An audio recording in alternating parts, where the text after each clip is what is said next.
I got my dream job, or at least that's what everyone believed.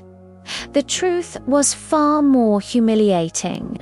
For almost a year, I built an entire fictional career: fake meetings, fake coworkers, fake deadlines, even fake stress because of one insecure moment that spiraled out of control. And it took just one message on an ordinary afternoon to shatter the whole illusion and expose me in a way I'll never forget. It began at a family dinner, the kind where someone's success becomes the spotlight, and suddenly every eye turns to you. My cousin had just announced his promotion. Everyone laughed, clapped, congratulated him. Then my uncle asked the question I dreaded most. "So, what about you? Any job updates?" My stomach tightened. I felt myself shrinking. I had no job, no leads, nothing. And instead of owning that truth, I made the worst choice of my life. I forced a smile. "Actually, yeah, got hired last week." The reaction was instant. My mother gasped with happiness. My father nodded with pride. Questions poured in. I panicked and blurted out, "It's a creative strategist position at a media agency." I still don't know why I said that. Maybe it sounded impressive. Maybe I wanted to feel like I mattered. Maybe I was tired of being the one with nothing to say. Whatever the reason, that single lie turned into a reality for everyone else. They hugged me, celebrated me, believed in me. And for the first time in months, I felt like I wasn't failing. But the next morning, the consequences arrived in my inbox. "How was your first day? Did you meet your team? What projects are you working on?" I panicked again. Instead of confessing, I grabbed my backpack and left home at 8 a.m., pretending I was headed to the office. I spent the day in a cafe across the city, typing random words into Google Docs and sipping coffee I shouldn't have spent money on. I sent updates about imaginary meetings, imaginary clients, and a very imaginary boss. Each lie brought me a few minutes of relief, followed by hours of guilt. The lie kept growing, hungry, uncontrollable. Soon it wasn't just a lie, it was a second life I couldn't escape. As months passed, the performance became my full-time job. I set alarms for meetings, walked through business districts at lunchtime so I looked like I belonged, took photos of random glass office buildings to send home as proof. Every detail created another question that forced me to create another detail. And every time I wanted to confess, I remembered my mother's proud smile, the one I didn't want to take away. But lies break. They always do. It happened on a random Tuesday. I was in my usual corner at the cafe, pretending to type an email, when my phone buzzed.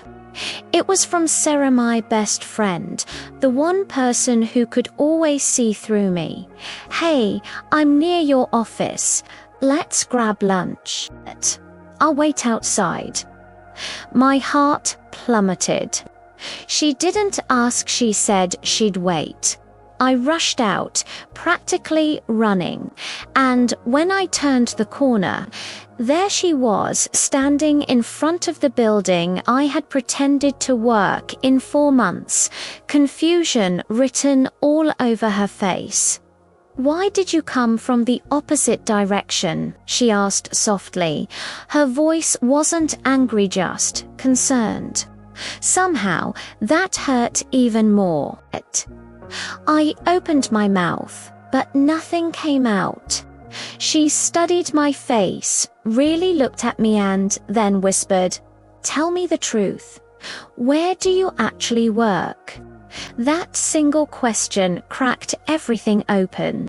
I told her everything, the shame, the lie. I never meant to inflate, the months of pretending.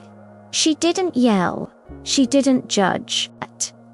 She just exhaled and said, "You can't keep living like this. You have to tell your family."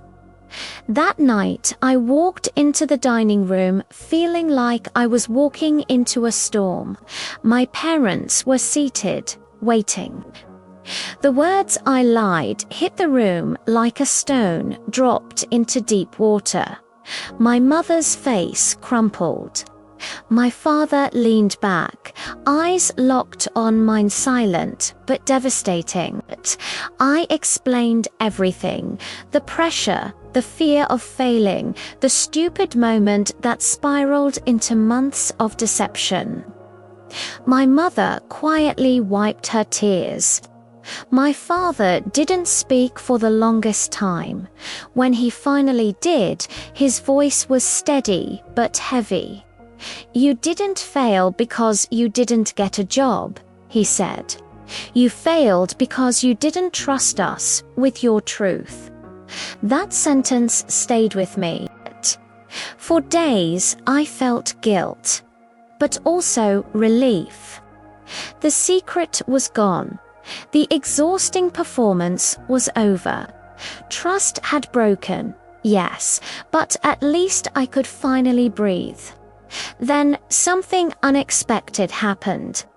A few days later, my father knocked on my door and handed me a printed job listing. "Apply," he said. "Not for us, for yourself." Honestly, this time, it wasn't forgiveness, but it was a beginning. I applied, terrified. To my shock, I got an interview, and this time I prepared as myself, not a character. When they asked why I wanted the job, I answered honestly, because I am ready to start over without pretending to be someone I am not. 2 weeks later, the call came. I got the job, a real one. When I told my parents, their pride was quieter this time but genuine, and for once I felt proud too. Now, when I walk into my actual office, I sometimes think about the version of me who sat in cafes pretending to live a life I didn't have. I think about the fear, the exhaustion, the lies I buried myself under, and I remind myself pretending will always cost more than the truth. But the truth, even when painful, can rebuild everything lies destroy. And now, when Sarah texts lunch near your office, I smile and write back, "Yeah, I'm really here this time."